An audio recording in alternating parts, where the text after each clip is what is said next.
Compañeros, tengan ustedes una mañana. Vamos a dar inicio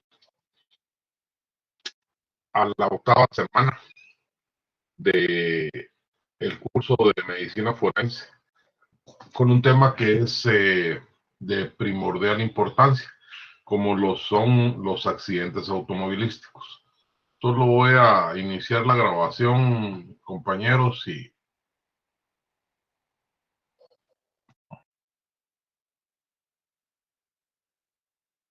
sí, continuamos con el tema.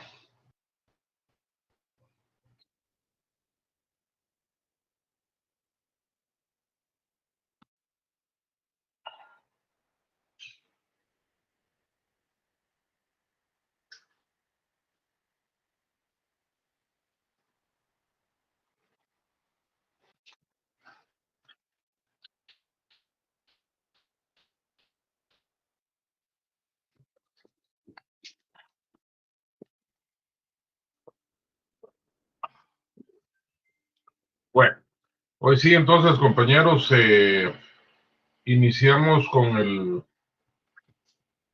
el tema que corresponde a la 8ª semana del curso de medicina forense, con el tema de los accidentes automovilísticos. Los colegas que se dediquen a litigar, pues van a estar un poco más inmersos dentro de esta situación que es muy constante, que al final, si el tiempo lo permite, quisiera un abordaje diferente, ya no solamente respecto a lo que se circunscribe a la medicina forense, sino que le vamos a dar un enfoque de tipo legal para que ustedes puedan establecer cuántos de los accidentes de tránsito encuentran culpables según la estadística que se encuentra en los tribunales. Vamos a establecer eso, la judicialización, la impunidad, etcétera, para que ustedes se vayan formando una idea de que pues no todo en este valle de lágrimas es óptimo. Así que vamos a dar inicio entonces, compañeros, al tema, esperando como siempre que este sea no solamente de su satisfacción académica, sino que con ello ustedes puedan lograr establecer el conocimiento que necesitan. El objetivo de la clase. El objetivo de la clase se circunscribe a que ustedes como estudiantes logren comprender que un accidente de tránsito, por definición, resulta ser un evento que va a ocasionar daño involuntario. pero que este altera definitivamente su estado habitual de un suceso.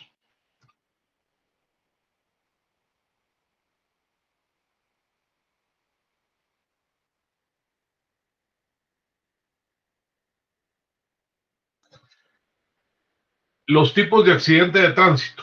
Los tipos de accidente de tránsito los vamos a establecer o los vamos a dividir en si se trata de un choque, que evidentemente esto se refiere a dos vehículos, o es un atropellamiento, que eso significa vehículo-persona, un volcamiento, que establece que un vehículo automotor quede con los neumáticos hacia arriba o hacia un costado, luego de un choque entre dos vehículos o contra un objeto X, puede existir la expulsión del ocupante, y a través o como consecuencia del accidente se puede producir también un incendio por la combustión de los combustibles fósiles que cargan los vehículos o que les sirven para su funcionamiento.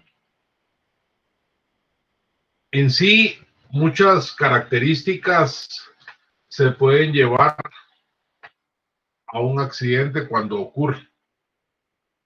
Puede ser a partir de un mantenimiento deficiente, entre los cuales podríamos mencionar fallas mecánicas, neumáticos en malas condiciones, impericia del conductor, desconocimiento de las normas vigentes de tránsito, o bien, que es lo más frecuente, el incumplimiento por simplemente estupidez. Los tipos de accidente, según los informes que la Policía Nacional Civil establece en cuanto a la Comisaría de Tránsito, clasifica a estos según el tipo y la manera que vamos a establecer a continuación, y que yo ya les había dado un avance al inicio del tema. De esa cuenta, entonces, establecemos que choque lo definimos como el impacto de un vehículo en movimiento contra otro u otros vehículos que estén o no en movimiento. O puede ser también contra objetos físicos, es decir, una pared, un paredón, la casa, etc. El atropellamiento. En este tipo de accidente vial, un peatón es inicialmente impactado por un vehículo. Esta clase de accidentes es una de las más presentadas, sobre todo dentro de las áreas urbanas, y en las que se registra un mayor índice de morbilidad, es decir, de fallecimientos derivado de el estado posterior del accidente, que es la causal de la muerte. Esto en relación a otras clases de eventos que de igual forma lo pueden causar los automotores. El volcamiento. En este tipo específico de accidente vamos a describir mediante, o sea, la situación mediante la cual se establece que es un volcamiento, pues los neumáticos del vehículo, por definición, dejan de estar en contacto con la superficie, o sea, el piso, el suelo, por causas ajenas a la voluntad del conductor, que ya sabemos que hay una multiplicidad de factores o una multicausalidad de factores, como son la velocidad, la impericia, la imprudencia, el sobrecargo sobre todo las unidades de tránsito, o bien los vehículos que transportan carga pesada, que conducen a excesiva velocidad, bajo estadios de fatiga, consumiendo estimulantes del sistema nervioso central, con los cuales se pueden causar accidentes a un corto, mediano o largo plazo. Estos accidentes de volcamiento tienen un factor en común. Es que previo al inicio de una frenada intempestiva, que posteriormente se torna violenta y luego incontrolable, lo cual en la mayoría de los casos causa el derrapamiento.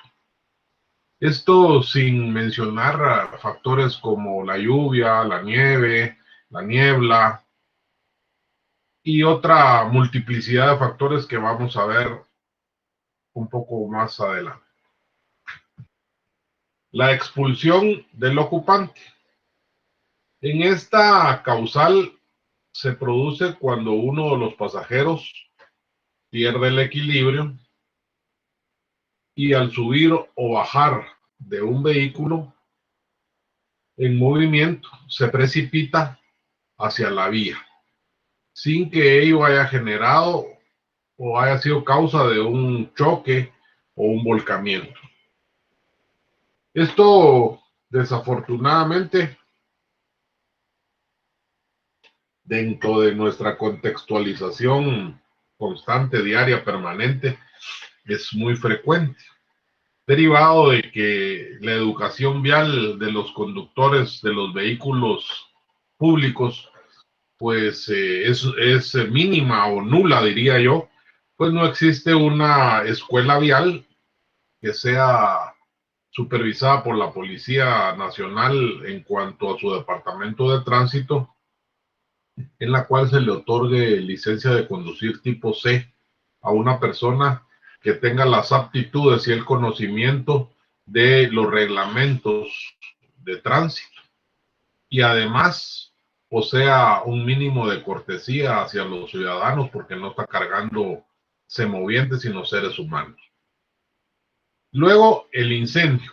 En este tipo de evento se establece o se produce a raíz o como consecuencia de una intervención mecánica mal efectuada, tales como fallas en el sistema eléctrico, en el sistema mecánico o bien una mezcla de ambas, dando lugar a la conflagración de un evento en el cual se va a producir una combustión y posteriormente un incendio, sobre todo en las partes más inflamables, sin que ello sea consecuencia del accidente previo.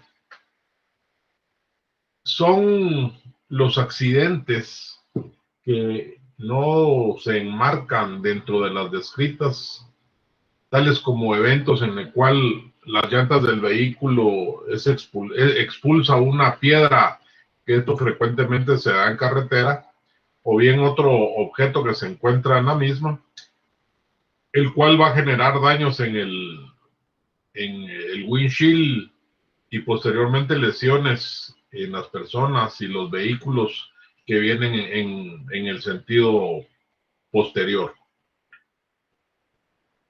que son completamente diferentes a las que nosotros ya expusimos dentro de la clasificación previa.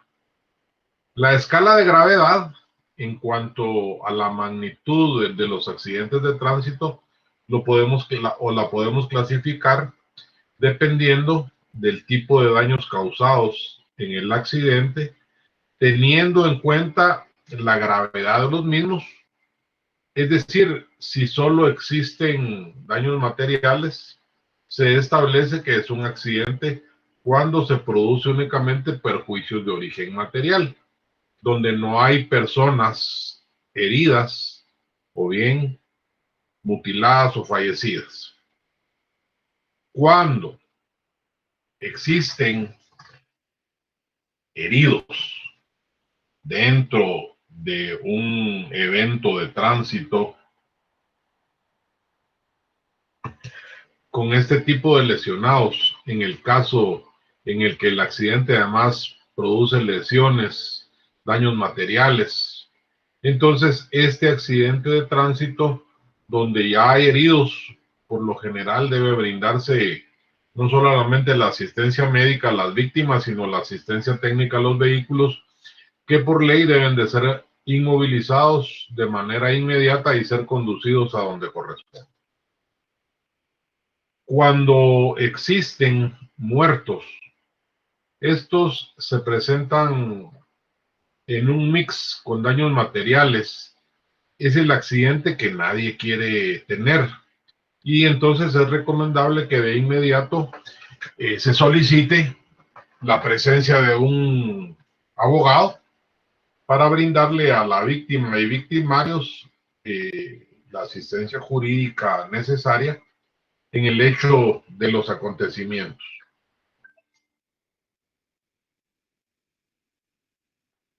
Esto va a significar que existen factores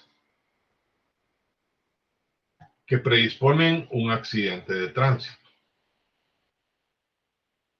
Estos factores pueden ser humanos o bien catalizadores de la modificación de la conducta del humano, como son el alcohol, las drogas, el cansancio, el estrés, la falta de visibilidad, la señalización, o bien factores mecánicos o de pericia. En cuanto a los accidentes de tránsito, provocan, estamos concepcionándolo a nivel global. Se calcula, según la Organización Mundial de la Salud, que a nivel terráqueo, más de 3,000 personas fallecen cada hora. Y esto se ha convertido en un problema económico y social que le cuesta a las aseguradoras y en sí al mundo en su economía más de 65,000 millones de dólares anuales, que evidentemente no son un factor primordial como lo significaría la vida de un ser humano, que pues evidentemente no tiene precio. Y para los que han tenido accidentes y han estado en situaciones en las cuales, pues, en un abrir y cerrar de ojos, golpean un vehículo, atropellan a una persona, etc. De esa cuenta, entonces, compañeros, vamos a establecer que algunos factores que predisponen los accidentes de tránsito se podrían tener como causal el factor humano, estableciendo que son la causa del mayor porcentaje en cuanto a las estadísticas de accidentalidad. El tránsito se puede convertir en agravantes de culpabilidad al conductor del vehículo, que según la legislación vigente es el causal del suceso. También podemos o debemos establecer situaciones en las cuales hay circunstancias que pueden también producir estos altos índices de accidentalidad, como lo representa la conducción bajo los efectos del alcohol, que va a inducir definitivamente a una mayor causalidad de accidentes.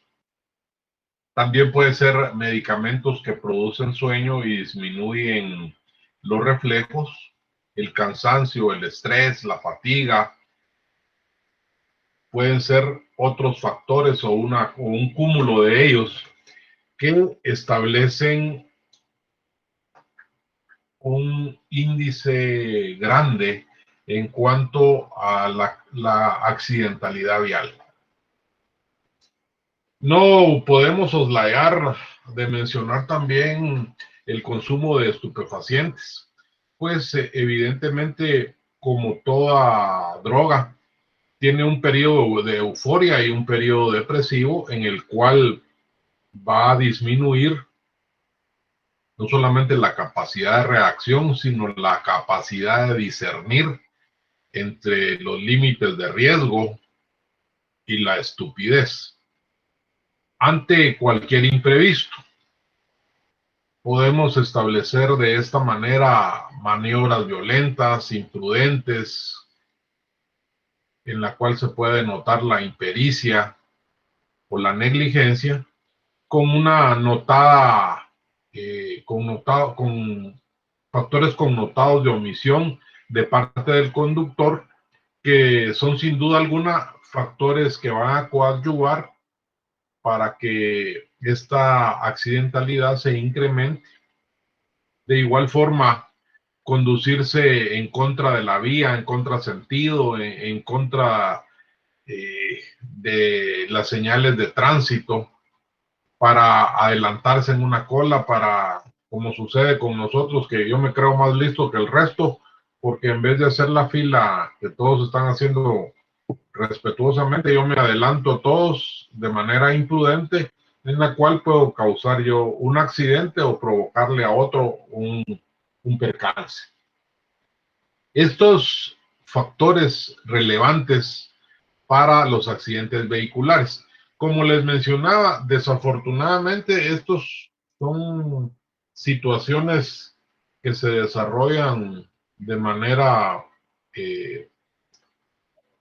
muy intempestiva y que cuando uno en estado de sobriedad se da cuenta, ya el accidente sucedió, no digamos bajo cualquier estado de alcohol, de intoxicación alcohólica, estupefacientes, medicamentos, etc.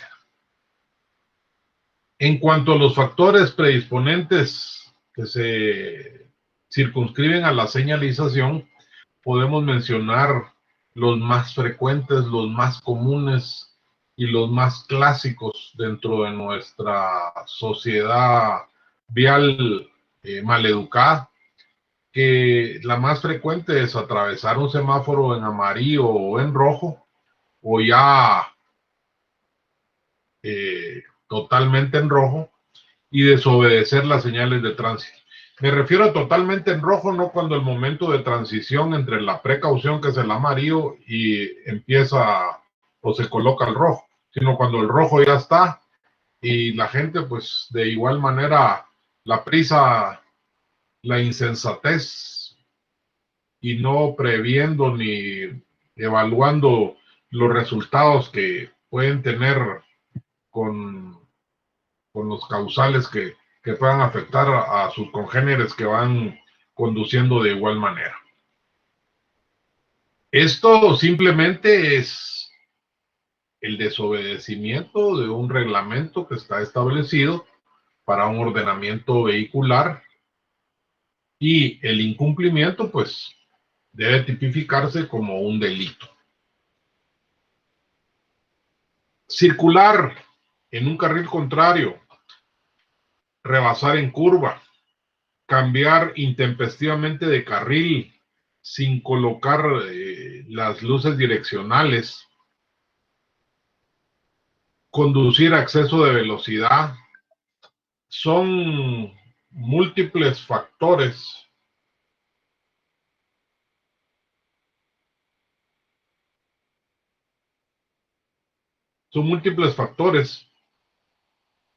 que conducen a un mismo fin o a una misma situación, que es accidentarse. El agravamiento en cuanto a la accidentalidad vial es el cúmulo de uno o de todos estos factores. Podemos también establecer, compañeros, que usar inadecuadamente las luces del vehículo, especialmente en la noche, o porque yo me siento el rey de todo el mundo, pongo mis luces LED sobre el roll bar de mi pick-up, más los que tengo y conduzco con luz alta, sin percatarme que lo que estoy haciendo es cegar la visibilidad o disminuir la visión del piloto que viene enfrente mío, y lo más probable es que se vaya a ensartar sobre mí. Debemos, compañeros, mencionar algunos otros aspectos que son importantes, como la salud física y mental del conductor, el estrés que genera conducir 24 o 36 horas de forma continua, la fatiga, la imprudencia, la necesidad de satisfacer sus necesidades fisiológicas, la imprudencia y la mala señalización en cuanto a los pasos de cebra en la ciudad, y no digamos en las carreteras, que la gente se atraviesa sin percatarse o se sienta a la orilla de la carretera, estableciendo con ello actos imprudentes que pueden generar accidentes lamentables que conlleven la muerte. Toda esta multicausalidad de factores podemos definirla que son coadyuvantes también a la causística de los accidentes viales. No debemos olvidar que hay factores clínicos que afectan de manera contundente al conductor, dentro de los cuales les voy a mencionar la ceguera por fotofobia a la luz, es decir, la luz me produce una reacción que parcialmente me produce una disminución de mi capacidad visual. El daltonismo, que es la confusión de los colores, la sordera, la diabetes descompensada. Los diabéticos descompensados pierden el aclaramiento visual de los colores porque hay una disminución de los bastones y de los conos de la pupila que impiden que pueda distinguir. Entonces, por ejemplo, el semáforo está en rojo y yo lo miro verde porque mi glicemia no está compensada, me atravieso y sufro un accidente que puede tener consecuencias parciales o totales. Al decir parciales, que solo hay heridos y lesionados y que se puedan recuperar, y al decir totales, quiere decir que ya muertos. Otra patología que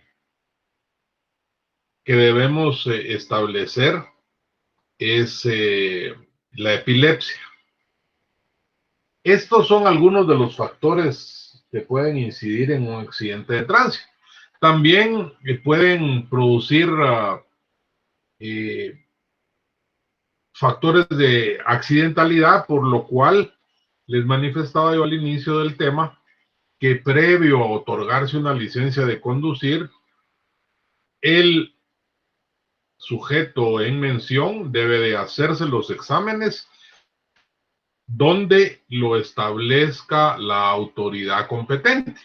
Es decir, yo puedo ir y soy diabético y como es lo común decir, no me hagas el examen, solo dame el resultado, en lugar de hacerlo en un lugar donde ellos tengan la certidumbre de que estos van a ser desarrollados de forma adecuada. Igual que la capacidad visual que se establece cuando se otorga la licencia, que generalmente quienes la realizan no son los mejores. Estos deberían de estar bajo la tutela, el optometrista debería estar bajo la tutela de un oftalmólogo.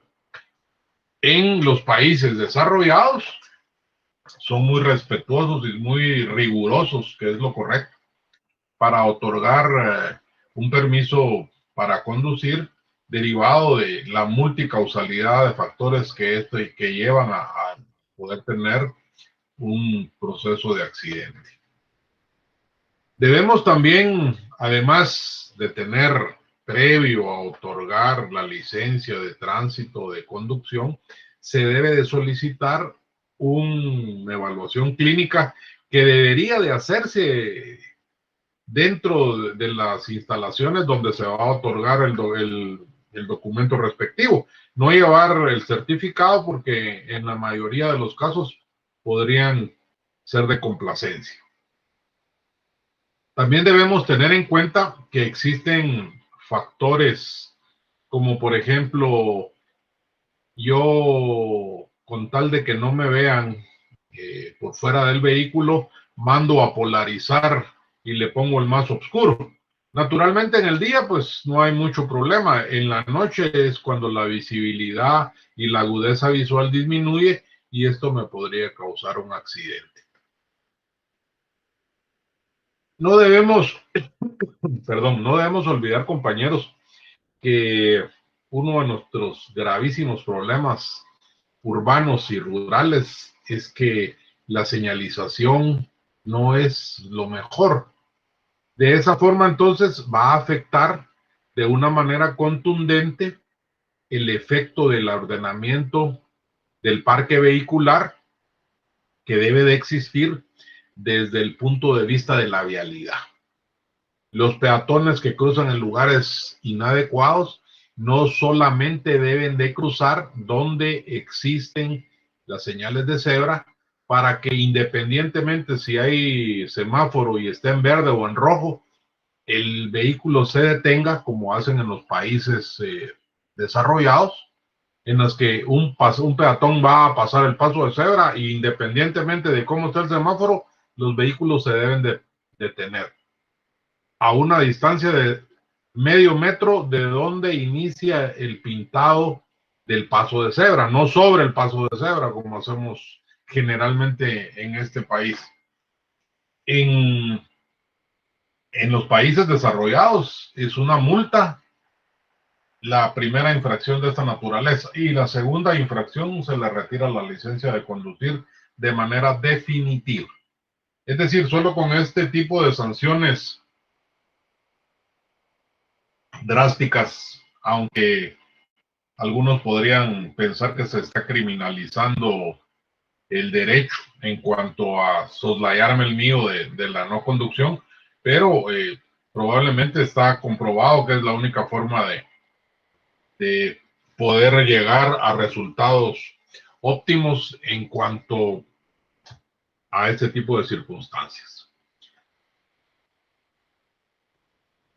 Los peatones, como es común dentro de nuestra cultura vial, se atraviesan por donde se les ocurre. Pasan enfrente de un carro que está detenido, lo cual impide al que viene circulando ver si alguien va a salir atrás de un vehículo y lo más probable es que lo atropelle. Juegan o jugamos balompié en las calles por carencia de lugares de recreación. Cambian el aceite los que manejan vehículos pesados en las carreteras, ponen piedras, obstáculos, clavos y todo lo arrojan a la carretera o en la ciudad, lo cual son causales de accidentes viales.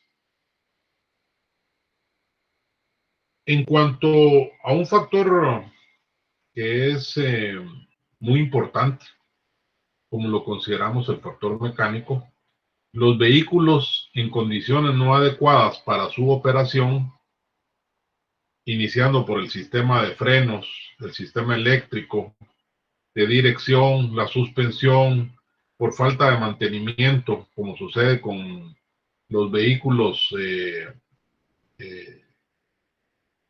públicos, me refiero a los autobuses que llevan y traen a las personas del interior a la ciudad, son vehículos que en muy pocas ocasiones les dan mantenimiento y las tienen de manera óptima desde el punto de vista mecánico. Y desde el punto de vista técnico, que es el conductor, son individuos inexpertos que con suerte respiran porque si no leen, no son analfabetas o medio analfabetas, y esto les produce una irresponsabilidad conducir a altas velocidades porque lo único que les interesa es sobrecargar los vehículos de pasaje y con ello traducir en mayores ganancias para los dueños y para ellos. Esta falta de ordenamiento de todas las condiciones técnicas y físicas establece, amén del factor humano, climatológico, que ya pues está de más mencionar, como la lluvia, la niebla, la humedad, los derrumbes, las zonas inestables, la depresión del terreno, o sea, los hundimientos, los semáforos con mal funcionamiento, así como señales inexistentes, deficiente, donde en alguna vez hubo alguna, la retiran, establecen procesos inadecuados de vialidad, perdón, que tendrán o incrementarán los factores de riesgo y con ello se va a producir un incremento de la accidentalidad automotriz en zonas urbanas y no digamos en las zonas rurales. Carreteras que son de 2 carriles se van o vienen dos vehículos en el mismo carril, lo cual pone en riesgo al que viene en sentido contrario. Otros factores causales de los accidentes de tránsito son la velocidad, la imprudencia, la negligencia y por supuesto la impericia.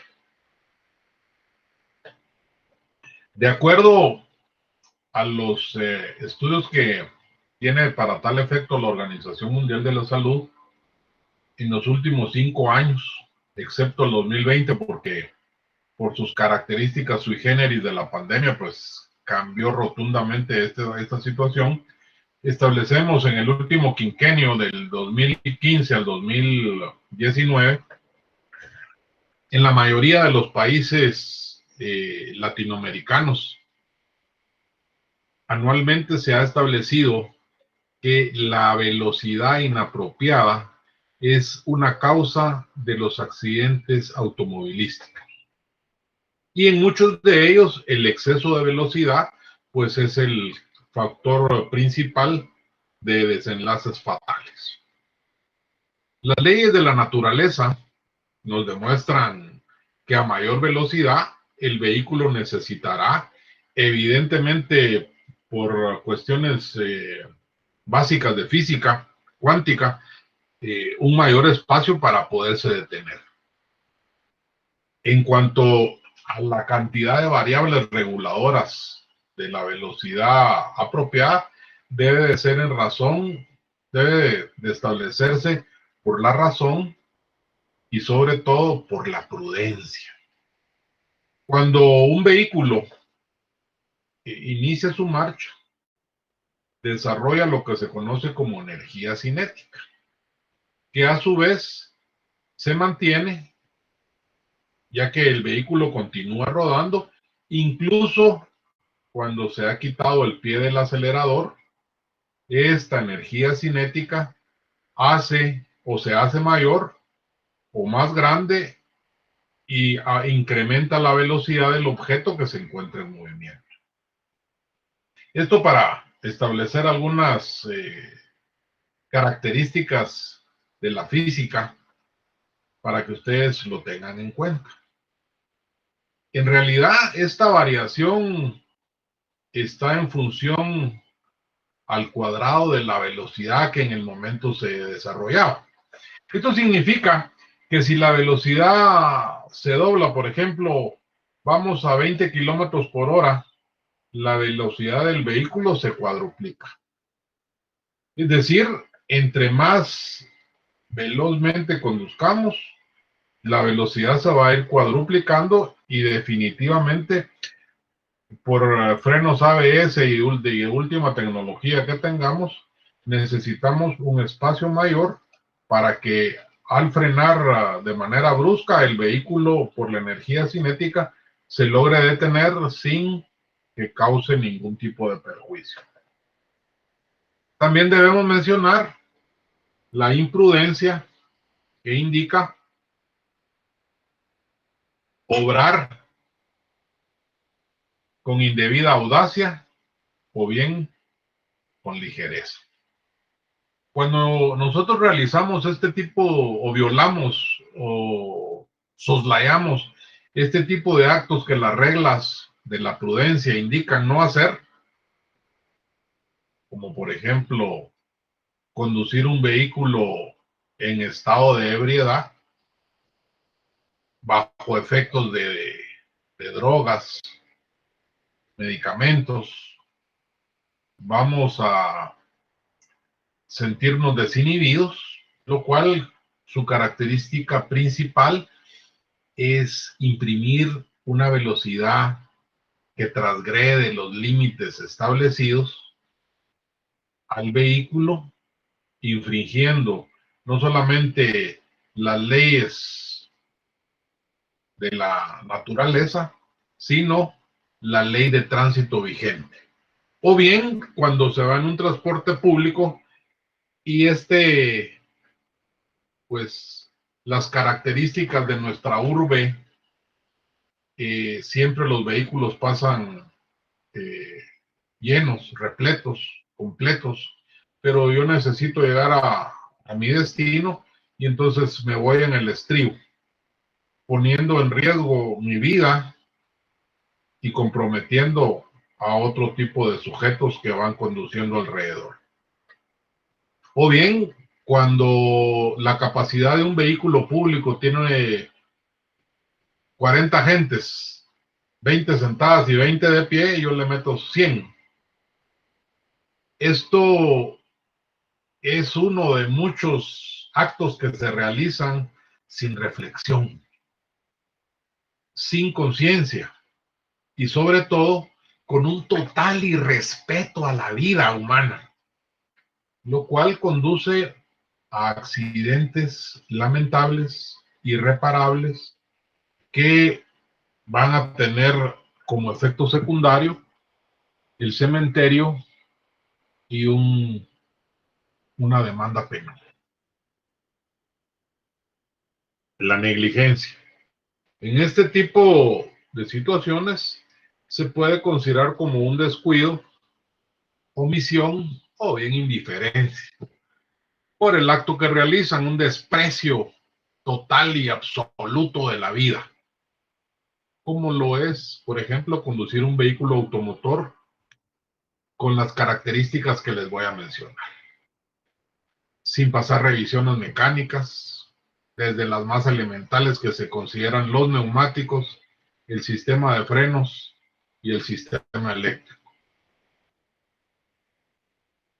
sin establecer sus espejos retrovisores, con neumáticos reencauchados 100 veces, lisos, ya sin la labor que da el ring, con las suspensiones quebradas, con evidentes fracturas del chasis, dejar, por ejemplo, en situaciones familiares, la llave puesta en el starter y el vehículo encendido con niños dentro, o bien a inmediaciones con el riesgo de que cualquiera de ellos, pues por curiosidad, lo manipule y lo haga avanzar. Dejarlo en pendientes pronunciadas, de tal forma que hagamos o establezcamos actos inseguros que puedan derivar en accidentes lamentables que nosotros, como propietarios del vehículo, tengamos que enfrentar procesos judiciales. Y posteriormente, pues tenemos la impericia, en la cual se puede establecer que es un desconocimiento parcial o bien total de los procesos técnicos y mecánicos que se deben aplicar en los procesos de conducción. Me refiero a la conducción vial. Son procesos incorrectos que se van a desarrollar dentro del parque vehicular, tales como conducir un vehículo sin la suficiente capacitación para ello, sin tener eh, sin tener el conocimiento de las técnicas elementales de conducción, o bien adolecer o pertenecer a un grupo de personas que tienen capacidades especiales o diferentes que no les permiten una conducción vial. También puede establecer, como les había mencionado, sujetos que sufran de enfermedades por epilepsia, por diabetes, por estrés y muchas otras que les pueden poner un agregado de procesos dificultosos y riesgosos en la conducción y sobre todo en la operatividad de los vehículos automotores. Otros factores causales de los accidentes de tránsito. Dentro de ellos, pues no podemos dejar de mencionar los distractores, ya que una distracción la podemos establecer como algo visto, escuchado, sentido o incluso pensado, que aporta procesos en los cuales yo voy a desviar mi atención, no solamente de lo que estoy haciendo, sino que voy a apartar los ojos de la carretera o de donde estoy conduciendo. Las distracciones de ordinario son fracciones de segundo, pero que pueden ir mucho más lejos, con lo suficiente para causar accidentes de tránsito. Y dentro de estos elementos existen algunas clases de distracciones que vamos a establecer, como pequeños descuidos en sintonizar una emisora, en poner el iPhone o el iPad o el celular, o ir escuchando música, poniendo atención a, o ir chateando, aún peor, o texteando, que para el efecto es lo mismo, que son exigencias que un conductor no se puede dar, pues este tipo de distracciones en milésimas de segundo son factores causales para la accidentalidad vial. Sobre todo, esto, pues ustedes no me van a dejar mentir, que es muy común dentro de los conductores, o como dicen sus compañeros, la minifalda que va caminando en la calle y por admirar esa belleza, volteo a ver y cuando regreso a mi posición ya estoy debajo de un camión. Luego, también no debemos de dejar de mencionar que hay otro tipo de factores, como son las preocupaciones, el estrés, la fatiga, la somnolencia, que son también causales de los accidentes. Vamos a entrar a conocer los procesos de somnolencia, que son muchas las circunstancias que hacen a los conductores proclives, ya que el sueño, habiendo establecido un sinnúmero de situaciones que esto provocan, sobre todo la ingestión copiosa, es decir, voy a manejar o voy a conducir, no sé, de la ciudad a la playa o viceversa, pero previo almuerzo con mis amigos o en la casa y me doy una comida muy copiosa. Recordemos que la digestión pues provoca somnolencia. dependiendo de la pesadez de los alimentos que ingerí. Pues evidentemente no es igual comerme un ribeye de 24 onzas que comerme vegetales y lechuga.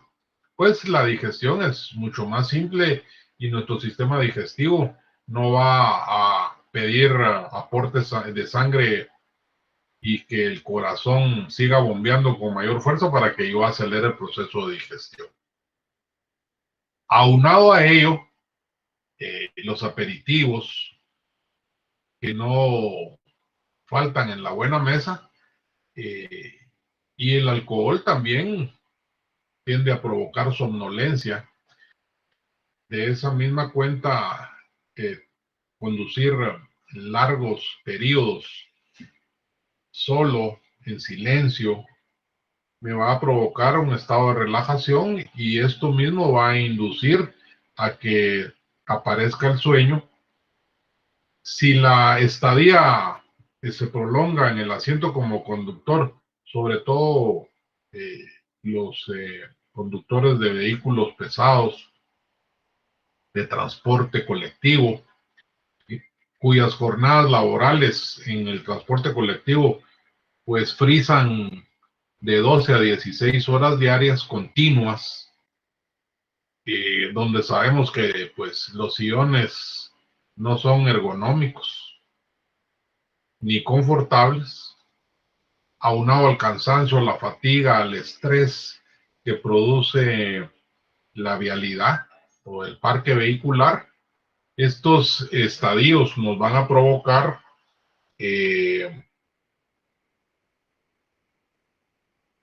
procesos que inducen al sueño, pues el organismo necesita reparar todo el tiempo que se ha mantenido en estrés. O sea, es un proceso fisiológico normal.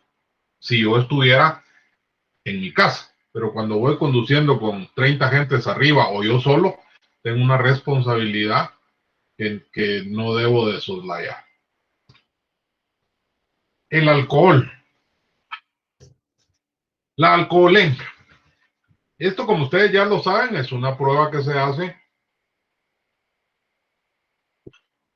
pero debe ser con la autorización del sujeto. Yo no puedo violentar a una persona y hacerle un examen de alcoholemia en contra de su voluntad. Eso ustedes ya lo saben de sobra. Y pues en las emergencias de los hospitales, pues nosotros hemos tenido gente que no se puede ni tener de pie, pero no quiere. Y cuando acepta hacerse la alcoholemia, pues el alcohol ya se metabolizó y el alcoholímetro en aliento ya no es ningún tipo de evidencia. Y cuando se saca en sangre, pues los residuos son muy pocos. Dentro de ello, el examen o prueba para detectar la presencia de alcohol en sangre de una persona se puede evaluar, como les decía, de dos formas. De forma cualitativa, cuyo resultado será positivo o negativo. Es igual cuando se hace una prueba de embarazo. No dice está medio embarazada o está bien embarazada. Está positivo o negativo. Y la otra forma de hacerse la prueba de alcoholemia es de forma cuantitativa. Esto significa que va a ir de un rango de 0.0 a 3.5. Las formas de obtener la muestra es en aliento, en sangre y en orina. Pero no, porque sí, han habido muchos casos en que le dicen a una dama, mire, necesito que vaya a orinar y me traiga la muestra. Ya se puede considerar de otra forma y entonces ya busca uno como tratante problemas. Entonces, mejor quiere hacerse la prueba, si va. Entonces me firma aquí, le extraigo, salió positivo, porque después dice, mire, yo no di la autorización, a mí me sentaron y yo no sabía qué me estaban haciendo. Y además, los abogados son buenos consejeros. Entonces, resultan problemas. Por eso es que las autorizaciones en los hospitales se hacen con consentimiento informado y el paciente debe de signar y si pudiera poner su huella en la autorización para hacerle la prueba de alcohol. Bueno, efectos de la alcoholemia. Los efectos de la alcoholemia va a depender de una serie de condiciones que podríamos establecer como personales en relación a la envergadura del individuo, la sensibilidad y sobre todo la tolerancia al alcohol de cada persona, como ustedes ya saben y han visto con sus amigos. Hay gente que tolera cantidades increíbles de alcohol y hay gente que con una copa de vino está bailando sobre la mesa. Entonces, las circunstancias de cada momento, el ritmo de la absorción gástrica en el momento de la ingestión y sobre todo el género del individuo. Las tablas de alcoholemia. En esto, por favor, pongámosle cuidado porque si no lo van a tener que investigar ustedes, porque esto, independientemente que sea sujeto de su evaluación, es para su formación profesional. Primer periodo. En este primer periodo se le denomina periodo subclínico. Esto quiere decir no hay síntomas clínicos. No hay un retardo de la respuesta de los estímulos. No va a haber una relevancia que podríamos considerar administrativa ni penal. Los valores cualitativos los podríamos considerar nosotros, perdón, cuantitativos, los valores cuantitativos los podríamos considerar nosotros para establecer en qué condiciones se encuentra el individuo, de 0.1 a 0.5 gramos por litro. Luego viene el segundo periodo, la ebriedad. Estoy eufórico, abrazo, eso, quiero a todo el mundo, estoy excitado, tengo la pérdida de atención, estoy atáxico, es decir, ya mis reflejos disminuyen, se me cae el vaso de la mano, la cerveza también, en lugar de tomarme me la derramo sobre la ropa. Ya mi campo visual disminuye, ya hay diplopía, entonces me tapo un ojo para conducir y conduzco solo con uno. En los grados de alcohol los vamos a establecer cuantitativamente de 0.5 a 1.5 gramos por litro. El tercer periodo, la ebriedad absoluta. Ahí estoy ya en confusión, estoy agresivo, haciendo bronca con todos lados, lo que coloquialmente ustedes lo conocen como mala copa. Ya hay pérdida del control, puede haber pérdida del control de los esfínteres, es decir, la gente presenta o los sujetos presentan gran somnolencia, se duermen y cuando regresan a la conciencia, pues dilataron esfínteres y amanecen o despiertan orinados. En este tercer grado, la ebriedad absoluta, podríamos considerar cuantitativamente de 1.5 a 2.5 gramos por litro.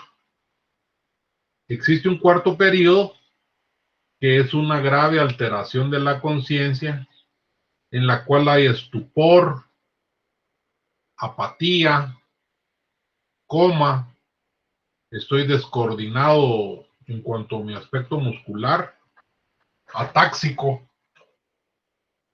Y entonces los niveles de alcohol en sangre los vamos a considerar de 2.5 a 3.5 gramos por litro.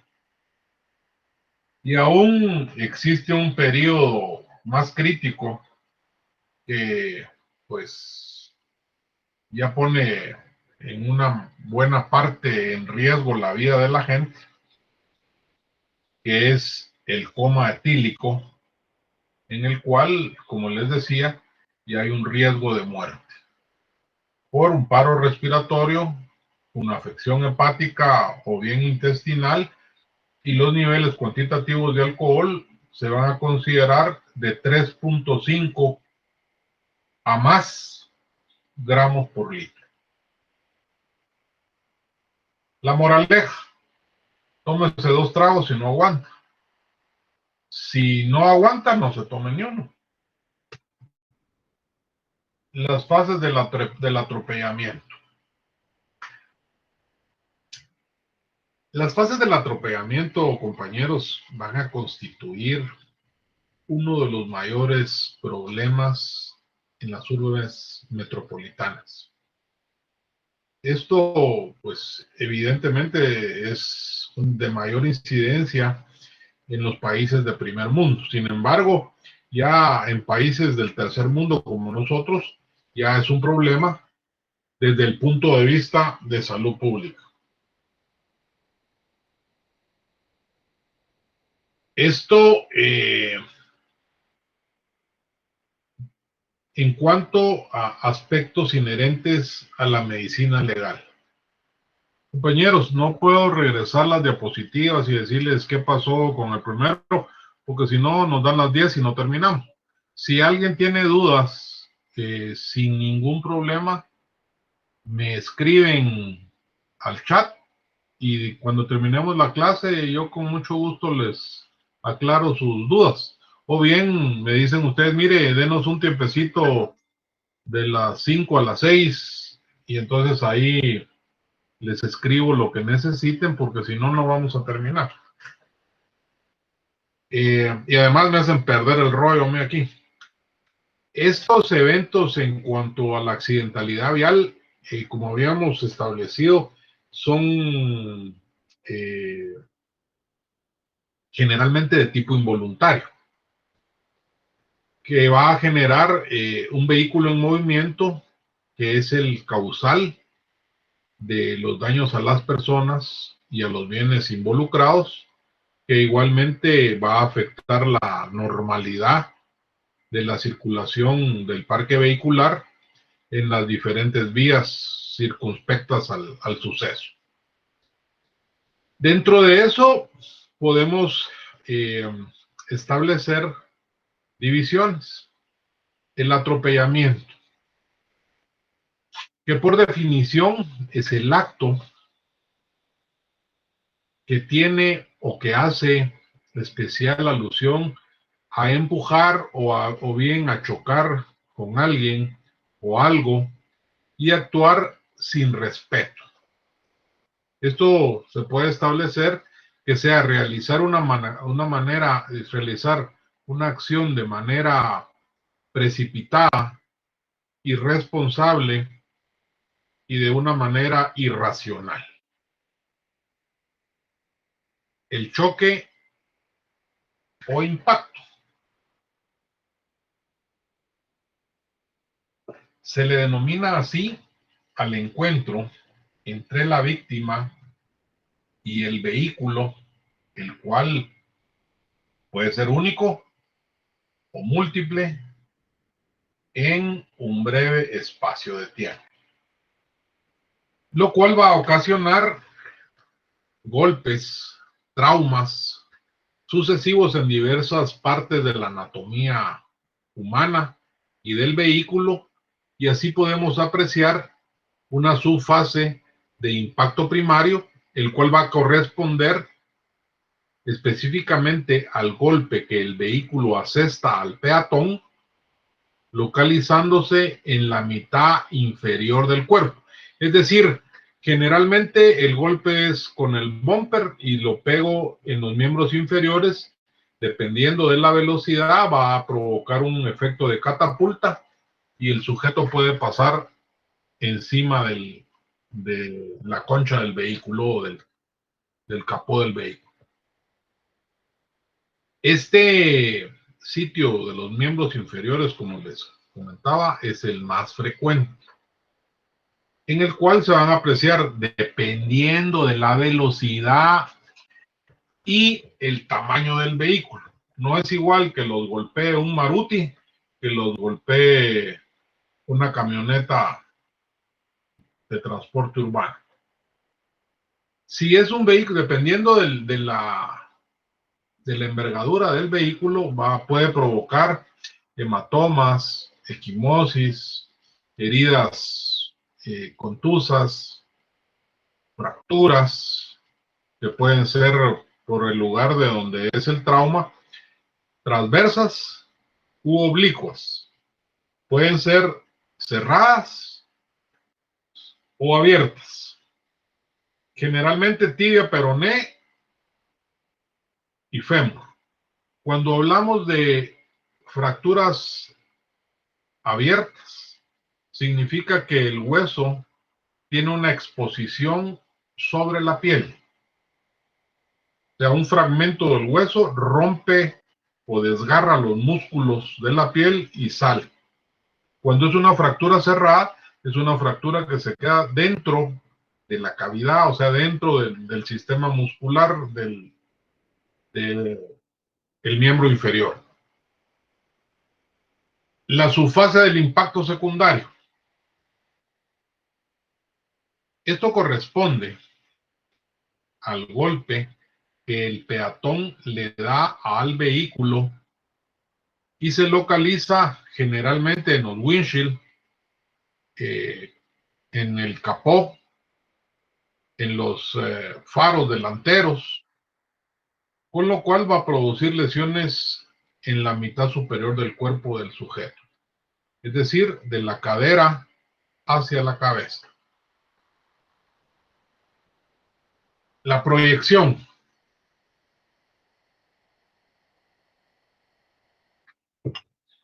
Esto se refiere a elevar un cuerpo de una persona en contra de la estructura del vehículo.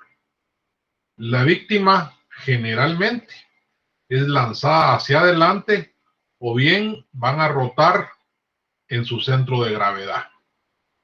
El trayecto de la víctima evidentemente va a depender del tipo de vehículo que sea el causal. También hay otro factor que no debemos de menospreciar, que es la velocidad que se encuentra y en dónde ha sido el primer contacto con el cuerpo. Si el contacto con el cuerpo es en los miembros inferiores, generalmente va a hacer el efecto de catapulta y puede pasar encima del vehículo. El efecto de caída.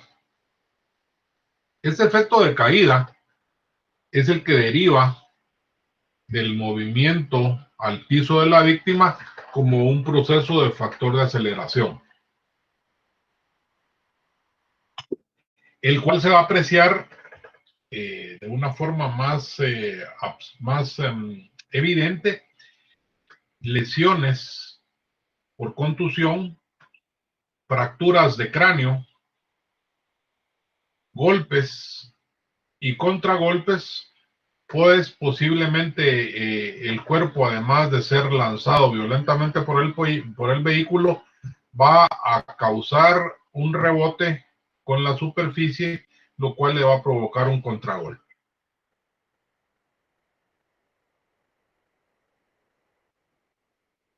El arrastre.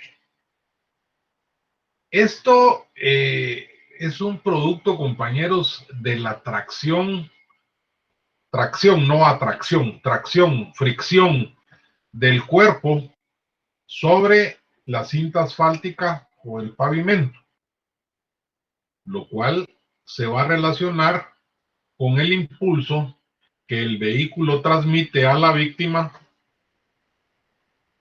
y esta fase de choque se va a expresar con escoraciones que se van a circunscribir a tipo lineal.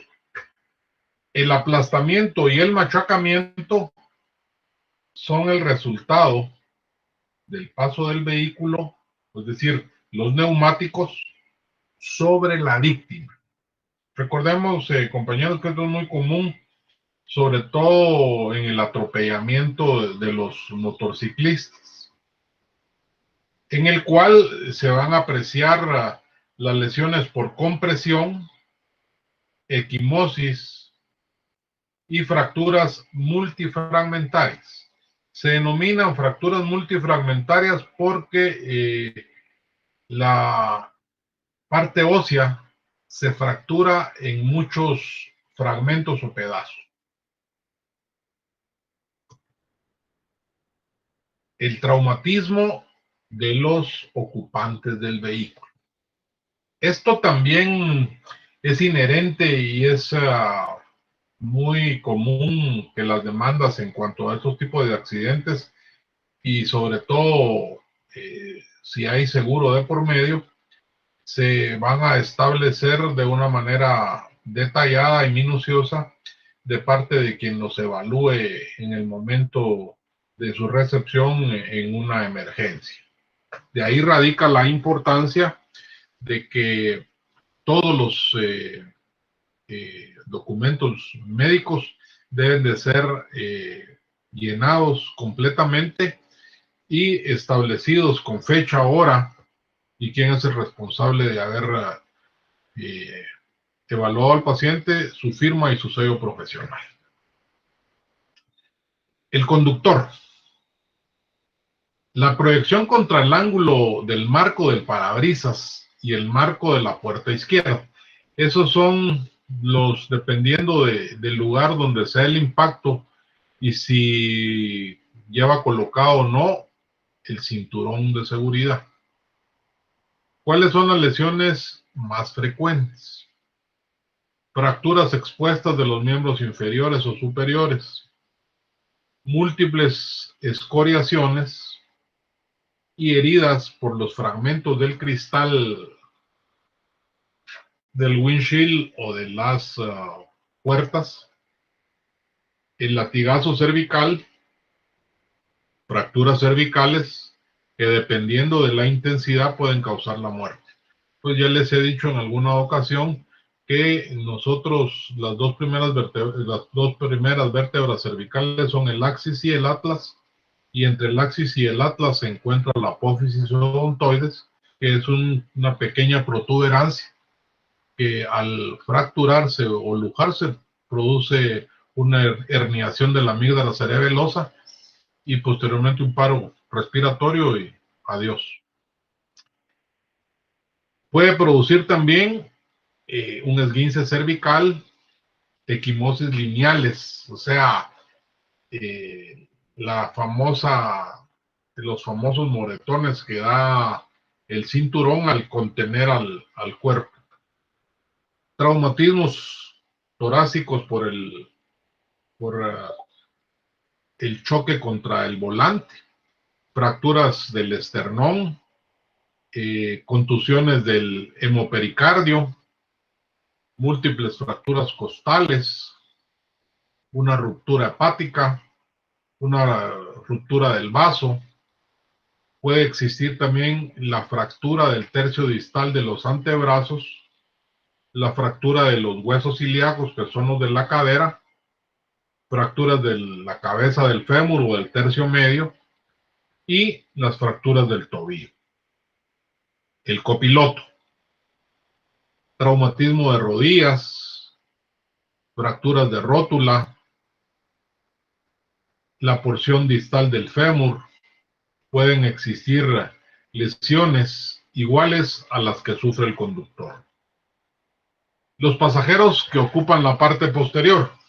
Esto generalmente va a depender si los pasajeros o los que van en la parte posterior del vehículo llevan puestos los cinturones. Se ha establecido en una buena cantidad de estudios que los sujetos que van en las partes posteriores de los vehículos en su mayoría no utilizan los cinturones de seguridad. Derivado de ello, pueden existir las expulsiones de los vehículos a través del windshield. O bien, si existe un volcamiento y en las vueltas que da el vehículo al tener los neumáticos hacia arriba o por un costado, pueden salir expulsados. Además de ello, pueden haber contusiones en los miembros superiores e inferiores. La biomecánica del accidente vial. Mientras que los cinturones de seguridad nos pueden, pues, salvaguardar la vida o bien evitar que tengamos lesiones más severas, llevar puesto el cinturón no es garante que el individuo salga de un accidente totalmente ileso, es decir, sin ninguna lesión, pero sí puede producir un margen de seguridad respecto al que no lo lleva puesto.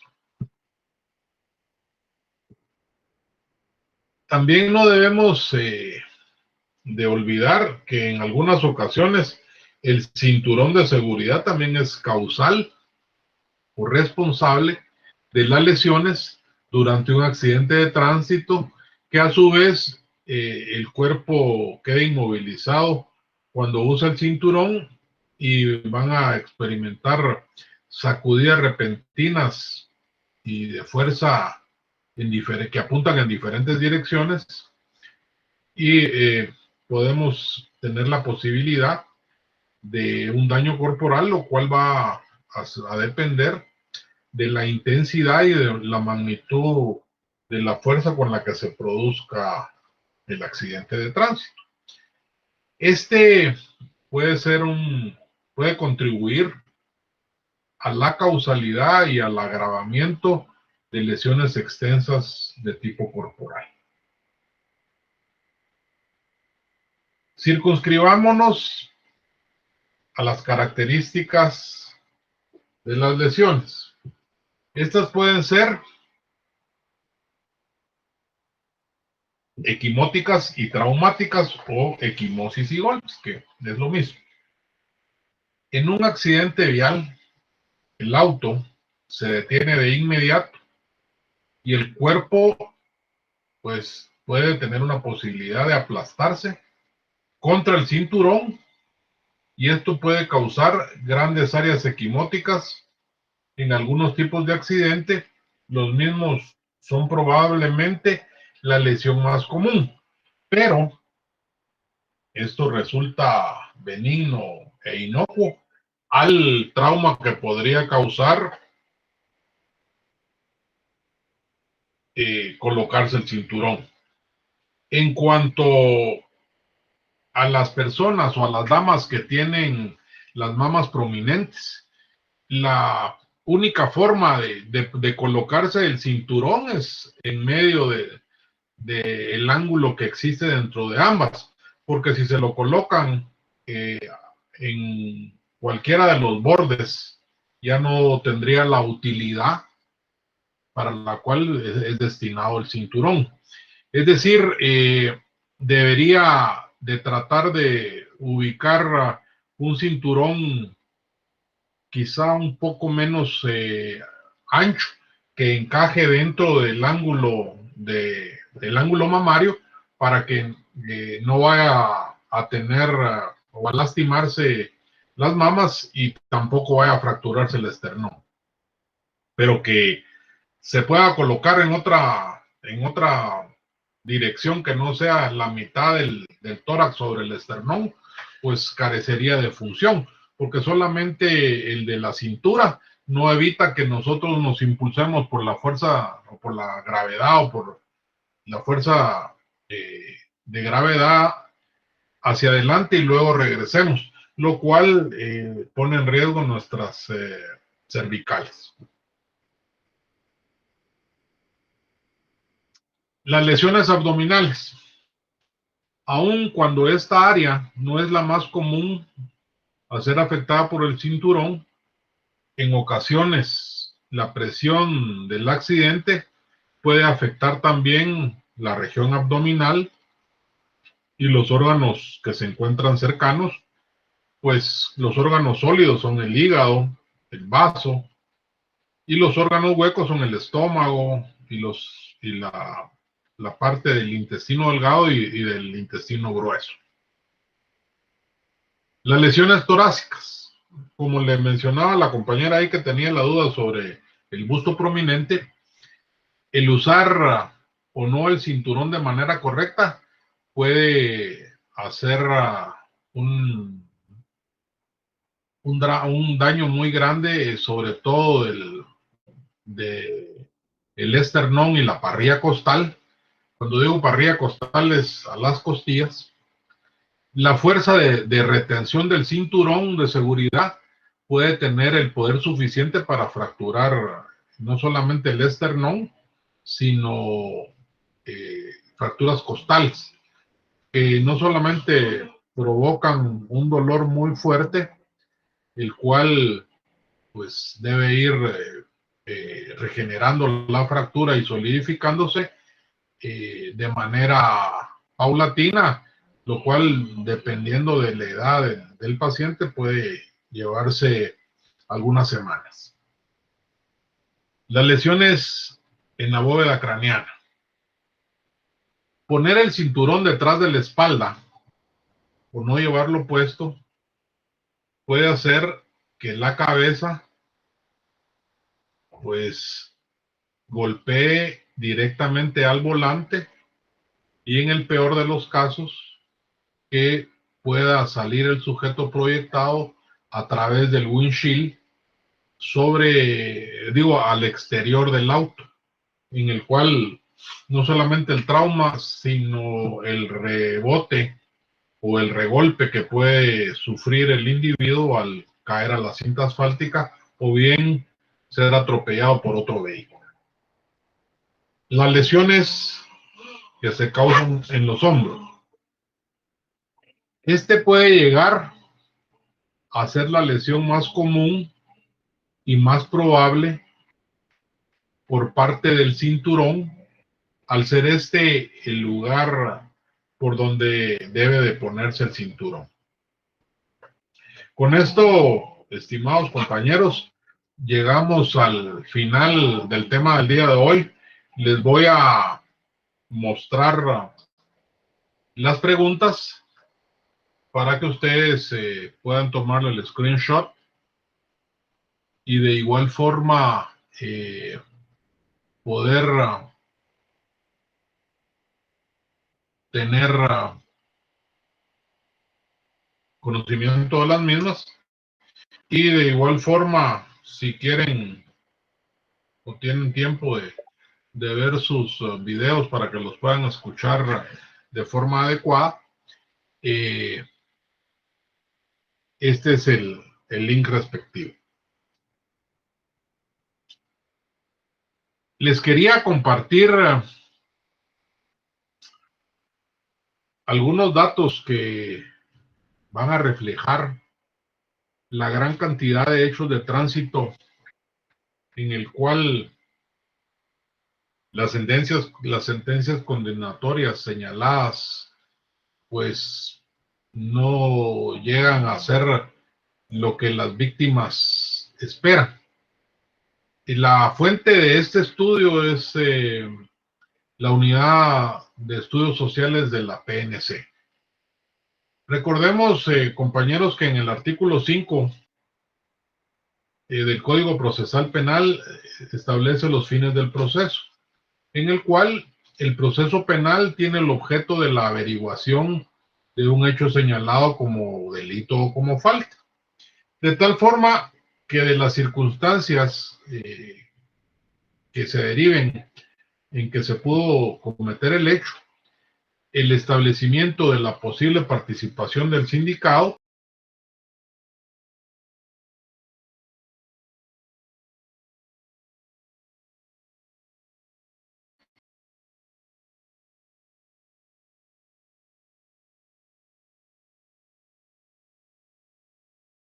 víctima o el agravamiento y el imputado, como sujetos procesales, tienen derecho a la tutela judicial efectiva, de tal forma que el procedimiento, por aplicación del principio del debido proceso, debe responder a las legítimas pretensiones de ambos. De esa manera, el artículo 6 adiciona, si no estoy mal, en su segundo párrafo al artículo 108, en el cual establece en un plazo no mayor de 15 días de recibida la denuncia, el Ministerio Público está obligado a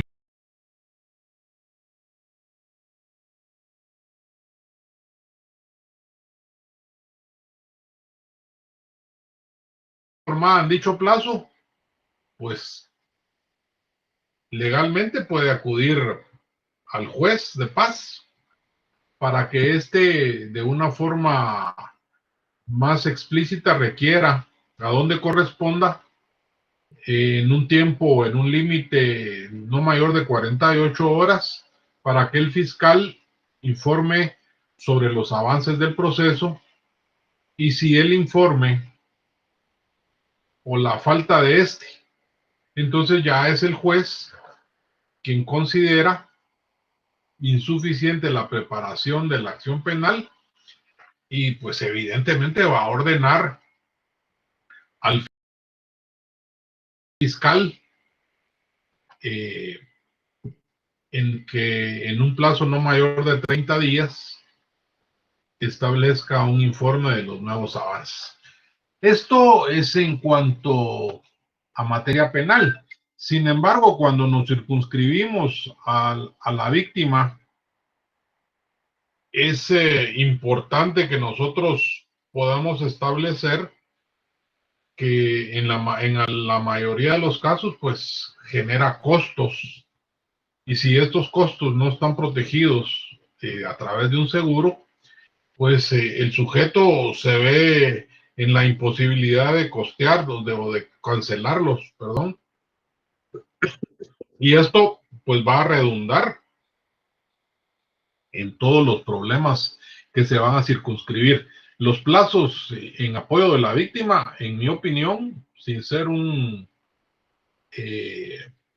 doctor en la materia, son demasiado largos. Y este tipo de circunstancias impiden, a mi juicio, que las investigaciones no avancen, y bajo el apercibimiento de certificar al régimen disciplinario del Ministerio Público el incumplimiento de lo que el juez ha ordenado.